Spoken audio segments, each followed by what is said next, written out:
Hello everyone, welcome to channel learn with ease. आज का topic है रिटायरमेंट और डेथ ऑफ अ पार्टनर, जिसमें हम समझेंगे कि जो पार्टनर जा रहा है उसका क्लेम कैसे सेटल किया जाएगा, उसकी अमाउंट जो भी पेबल है उसको आप कैसे कैलकुलेट करोगे, किस चीज पर आपको ध्यान रखना है।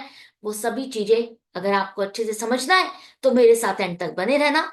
ऑनलाइन क्लासेस के लिए आप मुझे इस नंबर पर व्हाट्सएप कर सकते हो अपना नाम और क्लास। और अगर आप सॉल्यूशन ढूंढ रहे हो टीएस ग्रेवाल और DK Goyal new edition book के, तो चैनल की प्लेलिस्ट को क्लिक करो, आपको सभी सॉल्यूशंस अपलोडेड मिलेंगे। कम्युनिटी सेक्शन पर क्लिक करोगे तो एमसीक्यूज मिलेंगे क्विज के फॉर्मेट में, और एमसीक्यूज के सॉल्यूशंस है शॉर्ट्स में। तो बहुत कुछ है चैनल पर, विजिट द चैनल। अच्छा लगे तो शेयर और सब्सक्राइब जरूर करना।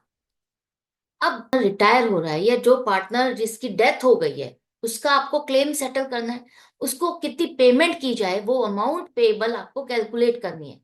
तो उसके लिए आपको क्या करना है, यहाँ पर दो सिचुएशन आती है कि आपका एक एग्रीमेंट बना हुआ है और उसमें आपने सब कुछ मेंशन किया है कि रिटायरिंग पार्टनर को क्या क्या दिया जाएगा, वो गुडविल की वैल्यूएशन कैसे की जाएगी, उसका शेयर ऑफ प्रॉफिट जो मिलना है वो कैसे कैलकुलेट होगा, सब कुछ आपने वहां पर मेंशन किया है। और जो आपने मेंशन किया है उसके अकॉर्डिंग कैलकुलेशन होगी। दूसरी सिचुएशन आती है जब आपका एग्रीमेंट नहीं है। अगर आपका एग्रीमेंट नहीं है तो आपको पार्टनरशिप एक्ट 1932 के प्रोविजंस को फॉलो करना होगा। तो उस सिचुएशन में क्या होगा, तो इन दोनों सिचुएशंस को अलग अलग तरीके से समझेंगे। पहले समझ लेते हैं, अगर आपका एग्रीमेंट है तो आप कैलकुलेशन कैसे करोगे, कौन से पॉइंट्स आपको इंक्लूड करने हैं और कौन से नहीं। तो जो पार्टनर रिटायर हो रहा है या जो डिजीज्ड पार्टनर है उसको मिलेगा उसका पैसा जो उसने इन्वेस्ट किया हुआ है, मतलब उसकी कैपिटल और करंट अकाउंट का बैलेंस। अगर कोई करंट अकाउंट का बैलेंस भी मेंटेन कर रहा है, फिक्स्ड कैपिटल मेथड को फॉलो किया जा रहा है, तो दोनों कैपिटल अकाउंट के बैलेंसेस जो भी क्रेडिट है वो उसको दिए जाएंगे। इसके बाद अगर उसने फर्म को लोन दिया है तो वो भी उसका रिटर्न होगा, और रिवैल्यूएशन के टाइम पर प्रॉफिट में उसका शेयर, एक्युमुलेटेड प्रॉफिट्स या रिजर्व्स इसमें भी तो इसका हिस्सा बनता है, वो आप प्लस करोगे। और गुडविल की वैल्यूएशन जो आपने एग्रीमेंट में मेंशन की है उसके अकॉर्डिंग आप इसकी वैल्यूएशन करोगे और एडजस्टमेंट के थ्रू इसके अकाउंट को क्रेडिट करोगे। ये सारी चीजें जो हम यहाँ पर मेंशन कर रहे हैं, ये सारी की सारी चीजें रिटायरिंग या डिजीज्ड पार्टनर के अकाउंट में आप क्रेडिट करोगे, प्लस करोगे। अब जो पार्टनर है वो रिटायर हो रहा है तो उसका रिटायरमेंट की डेट तक का प्रॉफिट भी आपको उसे देना है। ये पॉइंट हमने ऐसा यहां पर क्यों लिखा, समझो। रिटायरमेंट तो हमारी फिर भी प्लान हो सकता है कि हम end of the financial year ले या ड्यूरिंग द ईयर ले, अपनी कन्वीनियंस के अकॉर्डिंग रिटायरमेंट कर सकते हैं, प्लान कर सकते हैं। लेकिन जो डिजीज पार्टनर है उसकी डेथ आप प्लान नहीं हो सकती, ये राइट। तो अगर ड्यूरिंग द ईयर किसी पार्टनर की डेथ हो गई तो उस टाइम में करंट ईयर में जो उसका प्रॉफिट का हिस्सा बनता है उसकी कैलकुलेशन कैसे की जाएगी, उसका शेयर ऑफ प्रॉफिट कैसे कैलकुलेट किया जाएगा, वो प्रॉफिट भी आप उसे दोगे। सैलरी या इंटरेस्ट ऑन कैपिटल जो भी बनता है उसका रिटायरमेंट तक वो उसको मिलेगा, और जो नहीं मिलेगा या माइनस करना है उसके कैपिटल में से, उसके अमाउंट में से, वो क्या है, अगर उसकी ओपनिंग कैपिटल या करंट अकाउंट का डेबिट बैलेंस है, मतलब यहां पर फर्म को उससे पैसा लेना है तो यहां इसे माइनस करोगे। ड्राइंग्स है तो उसको माइनस किया जाएगा, इंटरेस्ट ऑन ड्राइंग्स को माइनस करोगे, क्योंकि ये पैसा एक तरह से उसने यूज किया है फर्म का, तो ये माइनस किया जाएगा। और अगर रिटायरिंग पार्टनर ने फर्म से लोन लिया है तो ये भी यहां पर माइनस किया जाएगा। लॉसेस, एक्युमुलेटेड लॉसेस, तो उसमें उसका शेयर वो भी माइनस होगा, और रिवैल्यूएशन का लॉस वो भी माइनस होगा। ये समझ में आ गया कि क्या क्या चीजें इंक्लूड होगी, प्लस होगी, माइनस होगी। यहां पर आपको क्लेम की अमाउंट मिल जाती है। इसके बाद इसको पेमेंट कैसे करेंगे, पेमेंट का मेथड क्या होगा। दो तरीके हो सकते हैं, एक तो आप जैसे ही उसकी क्लेम की अमाउंट है आप रिटायरमेंट के टाइम पर ही उसकी पूरी पेमेंट कर देते हो, पूरी की पूरी लमसम अमाउंट उसकी पे करके उसका अकाउंट क्लियर कर दिया। दूसरा केस बनता है कि आपने उसको पेमेंट नहीं की है, आप उसे इंस्टॉलमेंट में पेमेंट करने वाले हो, मतलब एक तरह से आप उसके पैसे को यूज करने वाले हो फर्म में, एक लोन की तरह से। तो लोन अगर आप मान रहे हो तो क्या होगा, अब यहां पर भी पेमेंट अगर आप इंस्टॉलमेंट्स में कर रहे हो और आपका अग्रीमेंट है तो एग्रीमेंट में आपने मेंशन किया होगा कि रिटायरिंग पार्टनर का पैसा अगर हम रिटर्न नहीं कर रहे तो उस पैसे को लोन माना जाएगा, और उस पर रेट ऑफ इंटरेस्ट क्या लगेगा, आपने जो अग्रीड किया है उसी रेट के अकॉर्डिंग उस लोन पर इंटरेस्ट उसको दिया जाएगा, उसी के अकॉर्डिंग उसकी पेमेंट की जाएगी। लेकिन अगर एग्रीमेंट नहीं है तो उस केस में उसको इंडियन पार्टनरशिप एक्ट दो ऑप्शंस देती है। अंडर सेक्शन 37 उसको दो ऑप्शन दी जाती है कि एक, उसका जो भी पैसा पेंडिंग है उसको जो नहीं दिया गया उसे एज ए लोन ट्रीट किया जाएगा, और उस पर 6% पर एनम के हिसाब से उसको इंटरेस्ट मिलेगा। जब तक उसका पैसा रिटर्न नहीं किया जाता उस डेट तक का आप उसे इतना इंटरेस्ट देते हो। दूसरी ऑप्शन उसको दी जाती है कि वो ये मान मान सकता है कि उसका पैसा इस फर्म में इन्वेस्टेड है, और वो पैसा यूज करके जो प्रोपोर्शन बनता है उसका पैसे का उसके हिसाब से उसका शेयर इन प्रॉफिट उसको दिया जाए। तो दोनों में से जो भी उसको ऑप्शन कन्वीनियंट लगती है वो ऑप्ट कर सकता है।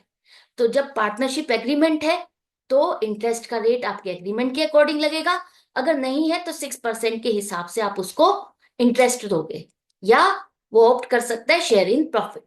तो अगर लोन के हिसाब से पेमेंट की जाएगी तो लोन अकाउंट भी बनेगा, वो सब कुछ भी सीखना है। तो कैसे करना है देखते हैं। हम एक क्वेश्चन को लेते हैं और उस एग्जाम्पल के साथ हम आगे बढ़ते हैं। यहां पर है तीन पार्टनर्स XYZ, तीनों की प्रॉफिट शेयरिंग रेशियो है 3:2:1। बैलेंस शीट है आपके पास। यहां पर जेड रिटायर हो रहा है 1 अप्रैल 2024 को। आपके पास बैलेंस शीट कब की है? 31 मार्च 2024। मतलब अभी अभी फाइनेंशियल ईयर क्लोज हुआ और जेड रिटायर हो रहा है।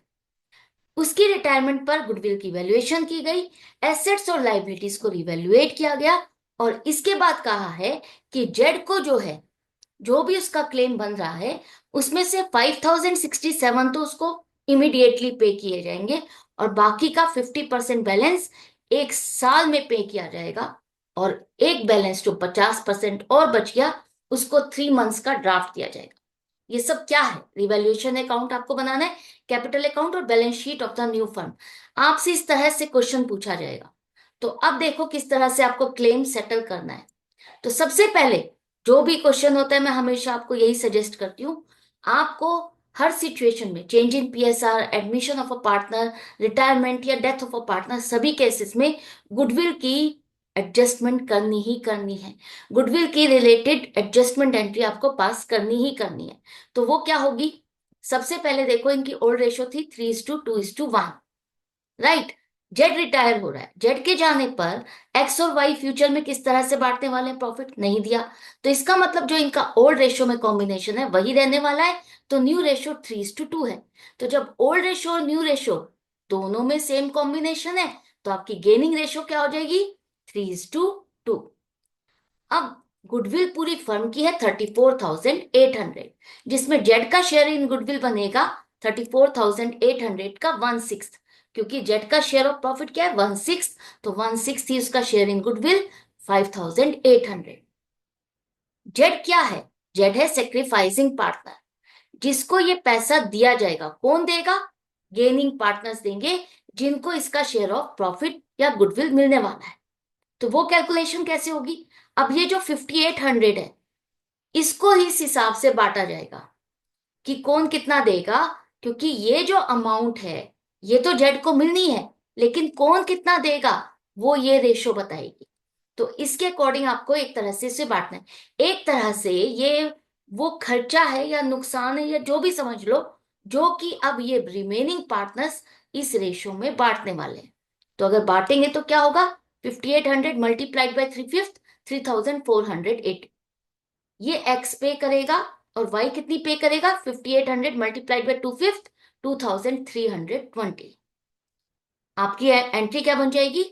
Gaining partners debit, sacrificing partner credit. तो अब आ जाते हैं पार्टनर्स कैपिटल अकाउंट में। फटाफट ओपनिंग बैलेंसेस है आपके पास तीनों पार्टनर के। यहां लिखो क्रेडिट साइड पे 68,000, 32,000, 21,000। अब एक्स और वाई दोनों मिलकर के जेड को देंगे, तो जेड का अकाउंट क्रेडिट होगा, और एक्स और वाई दोनों पे कर रहे हैं तो इनके अकाउंट आप डेबिट करोगे। इसके बाद नेक्स्ट मैं क्या कहती हूँ, नेक्स्ट स्टेप आपको क्या लेना है? आपको चेक करना है कि आपकी बैलेंस शीट में रिजर्व्स हैं तो उसका डिस्ट्रीब्यूशन करना है।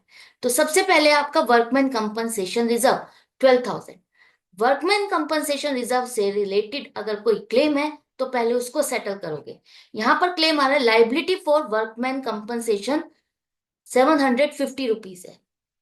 तो इस क्लेम को अगर आपको सेटल करना है तो क्या करोगे, आपने ये जो रिजर्व बनाया इसी क्लेम के लिए तो बनाया, तो रिजर्व के अमाउंट में से क्लेम को एडजस्ट करने के बाद आपका ये जो पैसा बच गया ये पार्टनर्स में डिस्ट्रीब्यूट होगा।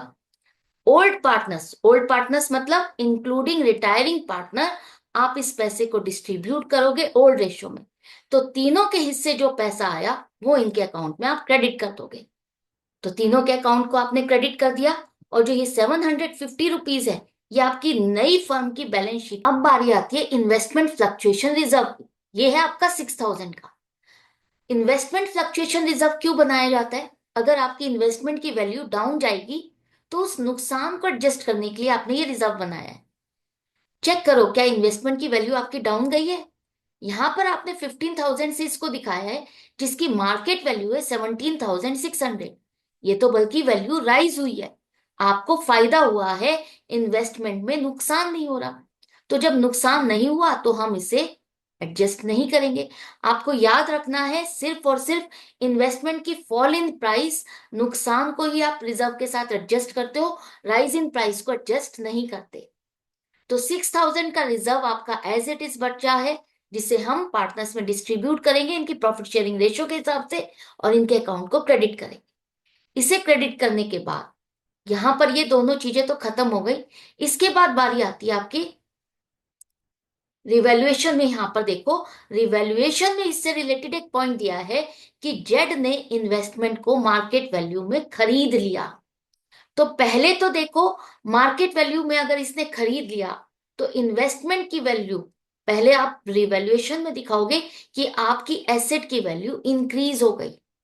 एसेट की वैल्यू इंक्रीज हो गई कितने से, 2600 से।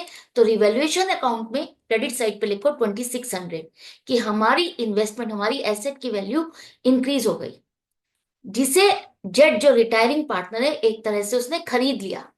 तो जेड के कैपिटल अकाउंट को डेबिट करोगे क्योंकि अब इससे पैसा लेना है। इन्वेस्टमेंट ये एसेट आपकी चली गई, खत्म हो गई, और रिवैल्यूएशन में हमने इसका इंक्रीज इन प्राइस रिकॉर्ड कर दिया। बात समझ में आ गई होगी आपको। अगर कोई एसेट कोई पार्टनर टेक ओवर करता है और उस एसेट की वैल्यू इंक्रीज हो गई है तो जितनी वैल्यू इंक्रीज हुई है वो आपका एक तरह से प्रॉफिट है जिसे आप रिवैल्यूएशन में क्रेडिट साइड पे लिखोगे। और उस पार्टनर को अगर आपने वो एसेट बेच दी है तो ये पैसा उस पार्टनर से आपको लेना है, तो इसलिए आप उसके अकाउंट को डेबिट करोगे। और वो एसेट अगर आपने बेच दी तो अब आपके पास नहीं है तो उस अकाउंट को आप क्रेडिट करोगे, आगे बैलेंस शीट में इसको शो नहीं करोगे। ये बात यहां तक समझ में आ गई जो रिवैल्यूएशन से रिलेटेड इस एसेट का पॉइंट था, साथ के साथ हमने कवर कर लिया। अब बारी आती है कि आपको यहां पर बैलेंस शीट के पहले सारे पॉइंट्स कवर करने हैं। ये थी रिजर्व्स की बारी।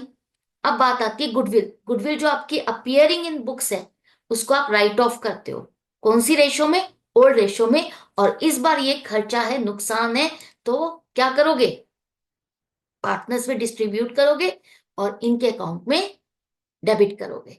तो to goodwill account 3,000, 2,000 and 1,000। Advertisement suspense account ये भी डेफर्ड रेवेन्यू एक्सपेंस है जिसे अब आपको पार्टनर्स में डिस्ट्रीब्यूट करके खत्म करना है।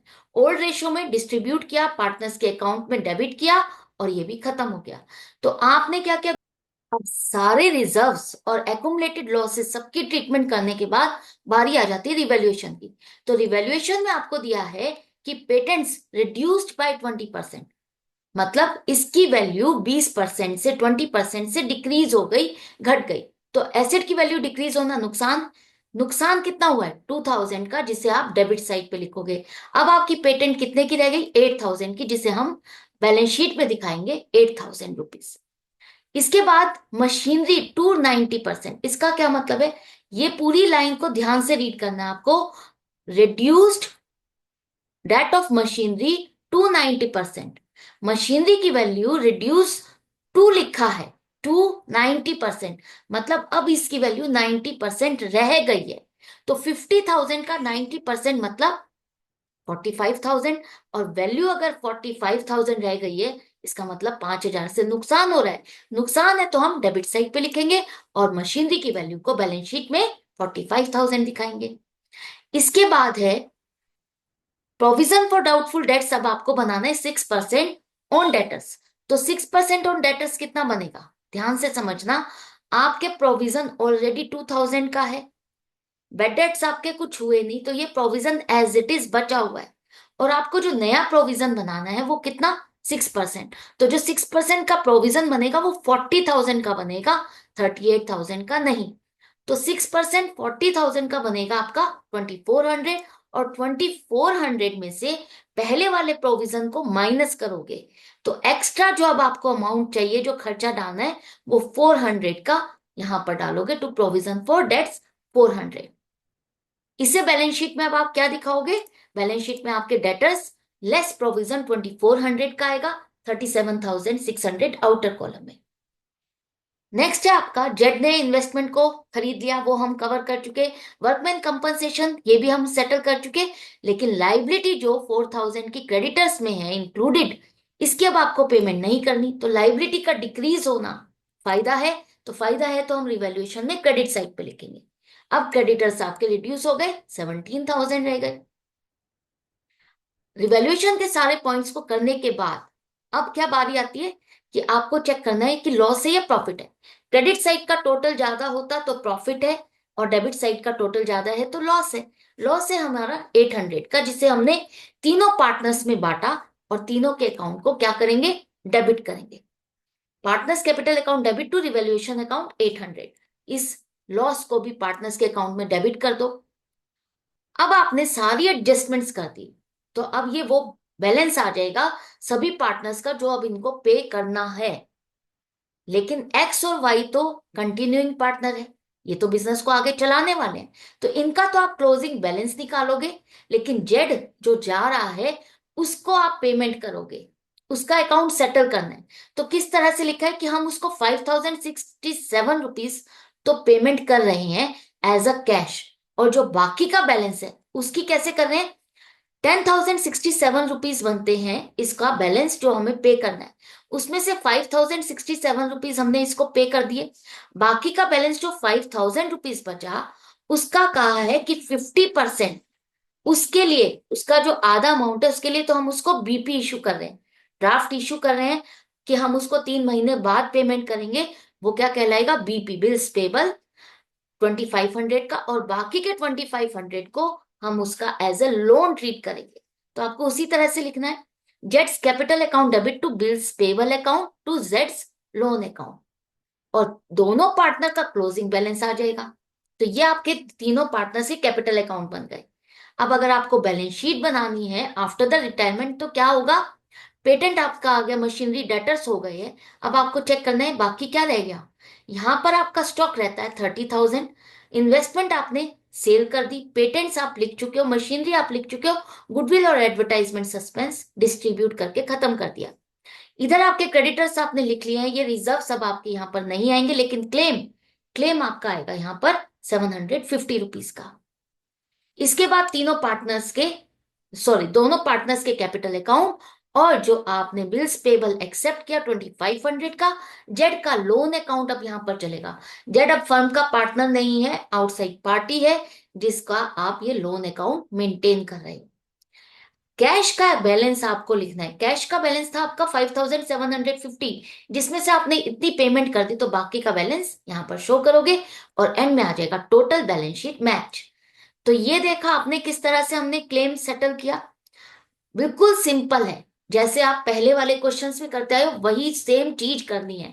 जैसे आप पहले एडमिशन के टाइम पर सारी चीजों के एडजस्टमेंट्स करते हो ना, वैसे ही एडजस्टमेंट्स करनी है, और एंड में बैलेंस निकालना है, और वो बैलेंस अब आपको पे करना है। या तो आपको पे करना है, या आपको उसको लोन अकाउंट में ट्रांसफर करना है। अब यहां पर सबसे इंपॉर्टेंट पॉइंट क्या आता है, समझो ध्यान से। अगर आपको क्वेश्चन में कुछ भी नहीं दिया है कि हमने रिटायरिंग पार्टनर को पेमेंट की है या नहीं की है, या उसके पैसे को लोन अकाउंट में ट्रांसफर कर दो, कुछ भी ऐसा नहीं लिखा, साइलेंट है क्वेश्चन, तो उस केस में आपको यही मान के चलना है कि उसको पेमेंट नहीं हुई और उसका जितना भी बैलेंस है उसे आपको लोन अकाउंट में ट्रांसफर करना है। रिटायरिंग पार्टनर के केस में उसी पार्टनर का लोन अकाउंट चलेगा, और अगर कोई पार्टनर डिजीज है, डेथ है, डेथ के केस में आप उस पार्टनर के एग्जीक्यूटर के अकाउंट का बैलेंस यहां पर दिखाओगे, राइट, कि उसका पैसा हमें उसे देना। अब ये क्वेश्चन आपको समझ में आ गया जहां पर हमने रिटायरिंग पार्टनर को कुछ पेमेंट की और कुछ पैसा उसका लोन अकाउंट में ट्रांसफर किया। अब बारी आती है समझने की कि लोन अकाउंट को आप कैसे सेटल करोगे, लोन अकाउंट में इंस्टॉलमेंट कैसे कैलकुलेट की जाएगी। तो पहली सिचुएशन आती है जहां पर आप इंस्टॉलमेंट अमाउंट अलग है और उसके अलावा उसको इंटरेस्ट अलग से दोगे, तो इंस्टॉलमेंट प्लस इंटरेस्ट दोनों मिलाकर के उसको पेमेंट की जाती है। तो इंस्टॉलमेंट अलोंग विद इंटरेस्ट, या दूसरी सिचुएशन है इंस्टॉलमेंट इंक्लूडिंग इंटरेस्ट, मतलब यहां पर इंटरेस्ट जो भी बनता है वो आपकी सी इंस्टॉलमेंट के अंदर इंक्लूडेड है। आपकी इंस्टॉलमेंट टोटल जो बनाई जा रही है उसमें इंटरेस्ट जो भी इसका बनता है वो इंक्लूडेड माना जाएगा, प्लस माना जाएगा, एडिड माना जाएगा। नहीं समझ में आया तो चलो इसे एक क्वेश्चन के साथ समझते हैं। यहां पर एक सिचुएशन दी जा रही है कि अशोक, भास्कर और चमन तीन पार्टनर हैं, प्रॉफिट शेयरिंग रेशियो इक्वल है, भास्कर रिटायर हो रहा है और अगर सारी एडजस्टमेंट्स के बाद उसका क्रेडिट बैलेंस बनता है 3 लाख रुपीज जो कि आपको देना है। यहां पर लिखा है कि भास्कर को हम पेमेंट कैसे कर रहे हैं, 3 equal annual instalments along with interest at the rate of 10% per annum. मतलब इंस्टॉलमेंट अमाउंट अलग और जो भी इंटरेस्ट बनता है वो भी अलग से उसको दिया जाएगा। तो कैसे बनेगा, देखो सबसे पहले आपका जो कैपिटल अकाउंट था वहां से उस पैसे को आपने लोन अकाउंट में ट्रांसफर किया। तो बाय बैलेंस पीटी जब आपने फाइनेंशियल ईयर क्लोज हुआ उस टाइम पर ये सारी चीजें कैलकुलेट की, तो कैपिटल अकाउंट से यहां पर आपका ट्रांसफर हो गया 3 लाख रुपीज। 3 लाख रुपीज में जो कि आप पूरे साल के लिए यूज कर रहे हो, तो फर्स्ट टाइम आपका जो इंटरेस्ट बनेगा पूरे साल का 10%, 30,000। 3 एनुअल इंस्टॉलमेंट्स, इक्वल इंस्टॉलमेंट का क्या मतलब हुआ, हर बार आप 1 लाख रुपए दे रहे हो, तो पहली इंस्टॉलमेंट आपकी 1 लाख अलोंग विद इंटरेस्ट का मतलब है 1 लाख, तो आपकी इंस्टॉलमेंट और जो इंटरेस्ट है 30,000, वो दोनों प्लस करके आप 1,30,000 रुपीज दोगे। अब आप देखो इसका आपने क्या किया, आपने 1 लाख रुपीज प्रिंसिपल दे दिया और इंटरेस्ट भी दे दिया, तो बचेगा क्या यहाँ पर, 2 लाख रुपीज। 2 लाख रुपीज ये प्रिंसिपल अमाउंट बचा है। इस अमाउंट को अब आप ब्रॉट डाउन करोगे क्योंकि आपका लोन अकाउंट 3 साल का है, 3 साल का आपको पूरा दिखाना है कि कब ये एंड होगा, कब कब आप कितना इंटरेस्ट दोगे, इंस्टॉलमेंट कितनी बनेगी। तो अब यहाँ पर ओपनिंग बैलेंस आपका कितना आ गया, 2 लाख रुपीज। इसको आपने पूरे साल के लिए यूज किया तो इस पर इंटरेस्ट 20,000 बना। अब आप एक इंस्टॉलमेंट पे करोगे कब, at the end of the year 31 मार्च को। तो यहां पर आपकी जो अमाउंट आएगी वो क्या आएगी, यहां पर अमाउंट आएगी 1 लाख प्लस 20,000, 1,20,000, राइट। अब आपका बैलेंस कितना बचा, 1 लाख रुपीज ही बचा प्रिंसिपल अमाउंट, जिसे आप ब्रॉट डाउन करोगे यहां पर 1 लाख रुपीज। अब आप ये पूरे साल के लिए यूज कर रहे हो और इस पर इंटरेस्ट 10,000 बनेगा। अब लास्ट इंस्टॉलमेंट आपकी पेमेंट आपने की 1 लाख प्लस 10,000, 1,10,000। तो जब अलॉन्ग विद इंटरेस्ट है तो आपको इंस्टॉलमेंट की अमाउंट अलग रखनी है और इंटरेस्ट की अमाउंट अलग, फिर दोनों का टोटल आपको इसकी पेमेंट दिखानी है, राइट। तो ये था simple loan account along with वाली सिचुएशन। अब बारी आ जाती है जब आपको इंक्लूडिंग लेना है, राइट। जैसे कि यहां पर दिया है कि राकेश रिटायर हो रहा है और उसको जो पेमेंट हमें करनी है 90,000 करनी है। 90,000 में से 30,000 तो आपने पेमेंट तभी की तभी कर दी और बाकी जो पेमेंट है 60,000 उसके लिए आपने 3 ईयरली इंस्टॉलमेंट्स बनाई है। कैसे कैसे, फर्स्ट 2 इंस्टॉलमेंट्स बीइंग रुपीज 26,000, पहली 2 इंस्टॉलमेंट आपको देनी है 26,000 की इंक्लूडिंग इंटरेस्ट, मतलब इसी में ही आपको इंटरेस्ट इंक्लूडेड मान के चलना है और बाकी जो बैलेंस बच जाएगा वो हम थर्ड इंस्टॉलमेंट में पे करेंगे। इंटरेस्ट का रेट है 10% पर एन। अब देखो कैसे होगा, यहां पर हमारा जो बैलेंस है लोन अकाउंट का वो 60,000 है जो कि उसके कैपिटल अकाउंट से आपने ट्रांसफर किया। इसके बाद आपने 60,000 को पूरे साल के लिए यूज किया तो इसका इंटरेस्ट बनेगा 6,000 रुपीज।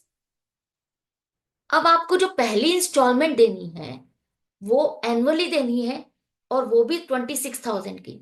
तो इंक्लूडिंग मानना है, मतलब टोटल अमाउंट आपको 26,000 देनी है। और 26,000 का मतलब है इसमें से 6,000 तो इंटरेस्ट हो गया, बाकी का बैलेंस 20,000 आपका प्रिंसिपल है जो आपने पे कर दिया। तो पैसा बचा कितना? अब आपको कितना और पे करना है? 40,000 रुपीज। यहां से प्रिंसिपल अमाउंट आपका 20,000 का रिड्यूस हो गया, 40,000 रुपीज का प्रिंसिपल और रह गया, लोन रह गया, जो कि आपको उसे पे करना है, जिसे हम नेक्स्ट ईयर ब्रॉट डाउन करेंगे। 40,000 रुपीज हम इस पैसे को पूरे साल के लिए यूज कर रहे हैं, तो इस पर 10% इंटरेस्ट 4,000 बनेगा। आप सोच रहे होगे यहां पर तो सेम ही तो सिचुएशन आ रही है जैसे पहले थी। नहीं, अब यहां पर सिचुएशन थोड़ी सी अब चेंज हो गई। देखो, 4,000 का आपका इंटरेस्ट बना, आपको इंस्टॉलमेंट देनी है 26,000। तो यहां पर जो आपकी इंस्टॉलमेंट 26,000 तो आपको देने हैं, ये पैसा आप दोगे, लेकिन इसमें आपका 4,000 इंटरेस्ट इंक्लूडेड है और 22,000 प्रिंसिपल है। तो 40,000 में से 22,000 का प्रिंसिपल माइनस होने के बाद अब आपका अमाउंट कितना रह गया लोन का? 18,000। राइट। अब इस 18,000 पर अब आप अमाउंट कैलकुलेट करोगे इंटरेस्ट की। तो 18,000 पर 10% 1,800 बनेगा। थर्ड इंस्टॉलमेंट उसने कहा है, दो इंस्टॉलमेंट तो हमें कहा था कि 26 की देनी है, लेकिन थर्ड इंस्टॉलमेंट का है जो भी पैसा बनता है पूरी पेमेंट हम इसको कर देंगे। तो यहाँ पर 19,800 की पूरी पेमेंट करके हमने इसका लोन अकाउंट सेटल कर दिया। तो आई होप ये पूरा आपको अच्छे से समझ में आ गया कि दोनों चीजों में डिफरेंस क्या है, किस तरह से आपको कैलकुलेशन करनी है। डिफिकल्ट नहीं लग रहा होगा। ये तो थी एनुअल इंस्टॉलमेंट की बात, जब साल में एक बार आपको पे करना है, और वो भी एंड ऑफ द ईयर। पूरे साल का आप इंटरेस्ट कैलकुलेट करते हो और एक ही बार में आप उसको पेमेंट करते हो। अब अगर सिचुएशन आपको दी है कि आपको एनुअल इंस्टॉलमेंट नहीं, आपको जो पेमेंट करनी है लोन की वो करनी है आपको साल में क्वार्टरली। क्वार्टरली 3 इक्वल इंस्टॉलमेंट्स आपको देनी है, वो भी क्वार्टरली। क्वार्टरली का मतलब है हर 3 महीने बाद आपको पेमेंट करनी है।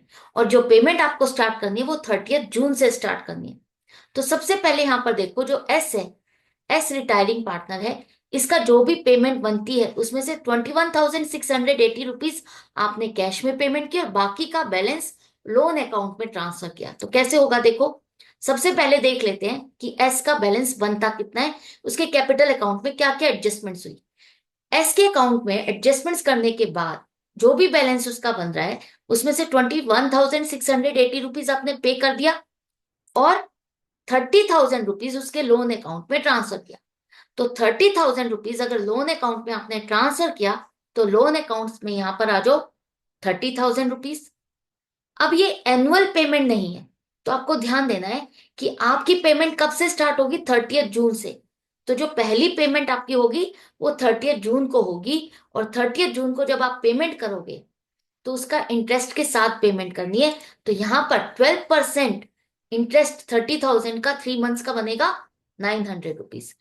इसकी 3 इक्वल इंस्टॉलमेंट से पेमेंट करनी है, मतलब अलोंग विद इंटरेस्ट लिखा है।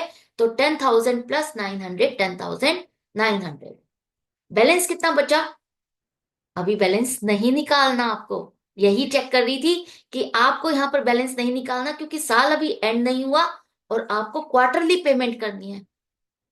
तो नेक्स्ट क्वार्टर आपका 1 जुलाई से 30 सितंबर, यहां पर आपको नेक्स्ट क्वार्टर की पेमेंट करनी है। लेकिन अब आपका लोन कितना रह गया? 30,000 में से 10,000 का प्रिंसिपल माइनस होने के बाद 20,000 रह गया। 20,000 को 3 मंथ्स का इंटरेस्ट 600 लगा करके आप पेमेंट करोगे। 10,000 प्लस 600, 10,600। अब यहां पर आपकी सेकेंड इंस्टॉलमेंट भी आपने पे कर दी, सेकेंड क्वार्टर भी चला गया। थर्ड इंस्टॉलमेंट की पेमेंट करनी है, वो कब होगी? थर्ड क्वार्टर अब आपका आएगा 31 दिसंबर को। तो 31 दिसंबर को आप कितनी पेमेंट करोगे? इंटरेस्ट कितना बनेगा? अब आपका लोन अमाउंट जो बचा है वो 10,000 बचा है। 20 में से 10,000 माइनस होने के बाद 10,000 बचा। 10,000 पर 3 मंथ्स का इंटरेस्ट 300 है। इसको और ये अमाउंट मिला करके आप पेमेंट करोगे और लोन अकाउंट हो गया खत्म। तो आपको ध्यान से करना है कि आपको एनुअल लिखा है, क्वार्टरली लिखा है या हाफ ईयरली। तो उसी हिसाब से पेमेंट कैलकुलेट करनी है, उसी हिसाब से आपको इंटरेस्ट कैलकुलेट करना है, गड़बड़ नहीं करनी। अब बारी आती है कि अगर आपका एग्रीमेंट नहीं है, अगर पार्टनरशिप एग्रीमेंट नहीं है, तो उस केस में आप रिटायरिंग या डिजीज्ड पार्टनर के अकाउंट को कैसे सेटल करोगे। जैसा कि मैंने कहा था कि उस केस में उसके लोन अमाउंट पे हम उसे 6% पर एनम के हिसाब से इंटरेस्ट देते हैं। जो भी उसका पैसा बचा है देना, उस पर आप 6% पर एनम के हिसाब से इंटरेस्ट उसको दोगे। दूसरा उसके पास ऑप्शन क्या रहती है कि उसको शेयर इन प्रॉफिट दिया जाए। वो कैसे कैलकुलेट होगा, यहां पर इस शेयर इन प्रॉफिट को कैलकुलेट करने के लिए आपको देखना है कि जो भी उसका अमाउंट बैलेंस रहता है वो कितनी अमाउंट है, उस अमाउंट का proportion total capital plus outstanding amount दोनों मिला करके जो इसका प्रोपोर्शन बनता है, उसके अकॉर्डिंग जो प्रॉफिट हमने अर्न किया उसमें उसका प्रोपोर्शन आप कैलकुलेट करोगे। फिर से समझो, यहां पर जो पैसा रिमेनिंग पार्टनर्स का लगा हुआ है प्लस जो पार्टनर डिजीज्ड है या रिटायरिंग पार्टनर है उसका पैसा भी फर्म के पास ही है, वो भी पैसा इन्वेस्टेड है फर्म में ही। तो इन सारे पैसे का टोटल करो और टोटल में जो पैसा आपको रिटायरिंग पार्टनर या डिजीज पार्टनर का देना है उसका प्रोपोर्शन क्या बनता है। मान लेते हैं 10,000 है ये अमाउंट और टोटल है आपका 30,000, दोनों का मिला करके 30,000। तो 10,000 अपॉन 30,000 क्या प्रोपोर्शन बना, 1/3। तो अब जो प्रॉफिट फर्म ने अर्न किया है उसकी डेट ऑफ डेथ से लेकर के end of the financial year तक वो जो प्रॉफिट अर्न किया उसका 1/3 प्रॉफिट उसको दिया जाएगा। एक एग्जांपल के साथ कि रमेश, सुरेश और दिनेश 3 पार्टनर है, प्रॉफिट शेयरिंग रेशियो 3:2:1 है। दिनेश की डेथ हुई है 1 मई को और 1 मई को सारी एडजस्टमेंट्स करने के बाद तीनों की कैपिटल के बैलेंसेस दिए हैं। रमेश और सुरेश ने डिसाइड किया कि आगे 8 महीने हम बिजनेस और करेंगे और दिनेश का अकाउंट अभी नहीं 31 दिसंबर को सेटल करेंगे। अब इनको जो प्रॉफिट हुआ है 1 मई से 31 दिसंबर तक 40,000। यहां पर 31 दिसंबर हमने क्यों लिया, 31 मार्च क्यों नहीं लिया, तो कंफ्यूज नहीं होना, इनका अकाउंटिंग ईयर इसका मतलब 31 दिसंबर है, 1 जनवरी टू 31 दिसंबर। अब आपसे पूछा है कि जो दिनेश है डिजीज्ड पार्टनर, उसके एग्जीक्यूटर के पास दो ऑप्शंस क्या हैं। अगर इनके पास एग्रीमेंट नहीं है तो वो दो ऑप्शंस में से क्या ऑप्शन बेस्ट ऑप्ट कर सकता है। तो सबसे पहले देखते हैं कि पहली ऑप्शन के अकॉर्डिंग जो उसका पैसा 50,000 रुपीज का बैलेंस है उस पर उसको 6% पर एनम के हिसाब से इंटरेस्ट मिलना चाहिए। कब से कब तक, 1 मई से, और जिस डेट को उसको पेमेंट की जा रही है फाइनली 31 दिसंबर, उस तारीख तक का अमाउंट कितना बनेगा इंटरेस्ट का। 8 मंथ्स का 6% पर एनम के हिसाब से इंटरेस्ट बनता है 2,000। तो फर्स्ट ऑप्शन के अकॉर्डिंग उसको टोटल पेमेंट कितनी होनी चाहिए, 52,000। सेकेंड ऑप्शन के अकॉर्डिंग आप कैलकुलेट करते हो उसका शेयर इन प्रॉफिट कितना बनेगा।